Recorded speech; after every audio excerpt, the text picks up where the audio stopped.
sure that they are changing my voice. Really quickly, I'm not celebrating the deaths of American soldiers.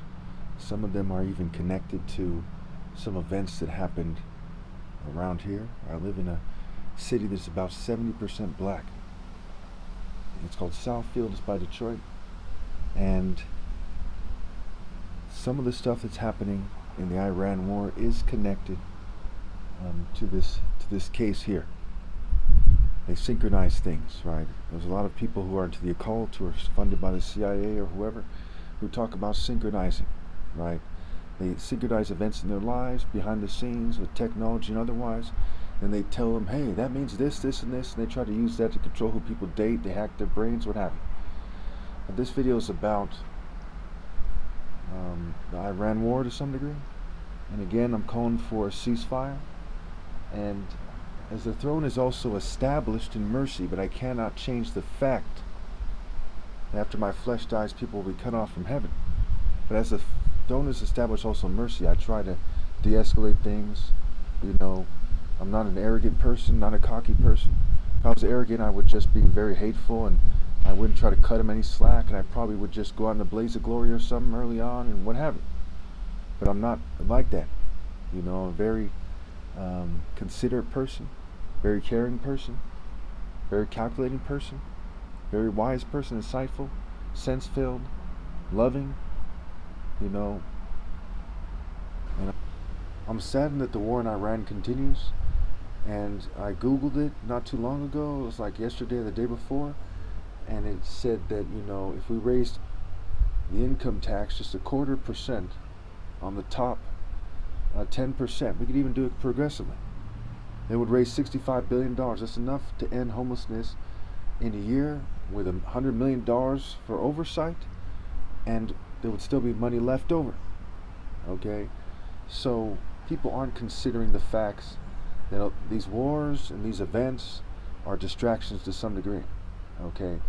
The reason why these soldiers died partially was to distract you from what's going on here at home, with all the sexual control, with all the preventable deaths, with the broken economy, what have you. I can easily prove that, and I'll debate anyone, anytime on this issue.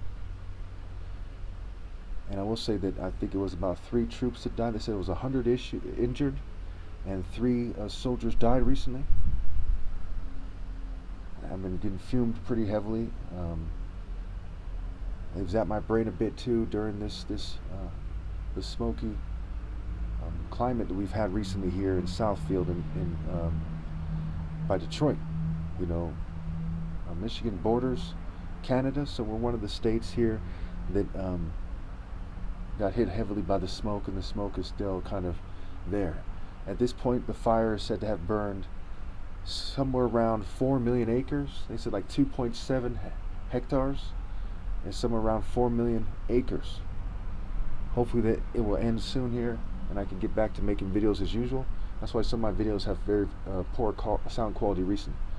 Part of the reason why I'm stumbling on my words. There's all kinds of strange stuff going on with the smoke. So keep in mind, they're also harassing me. Recently, I just got, in fact, it was during the making of this video, I've got my Michigan ID in the mail, and they made it so I look gay and weird. Okay, you could tell that they did something funny, they edited a bit, but to some degree they do things in a way that causes there to be red on my lips, causes the shape of my body to change, but you can still tell that I'm the top martial artist, and that I'm more martial arts shaped than other people. It just is, just the way they've changed everybody recently. It's something I've never seen other people talk about. They've talked about it a little bit. They say people are different, people have changed. They don't talk about their looks so much, they don't talk about their shape, not that I've come across. And so that's part of what's going on here. There's, you know, just provocation after provocation, insult after insult, and I'm speeding and seeking the cause of righteousness and justice, and waging war with righteousness and justice. So, you know, there's no choice here but for me to keep doing God's work and keep trampling all those outside the divine order according to their deeds. So I urge the inhabitants of the earth, the governments, the government class, to stop being foolish, to stop cheating me on my right to lead, no matter how I feel about it. And I do not appreciated, to say the least, no matter how I feel about it. God is very angry at the inhabitants of the earth for cheating the one he set apart to lead. See Psalm 2. Right, you're conspiring in vain. God has set me apart.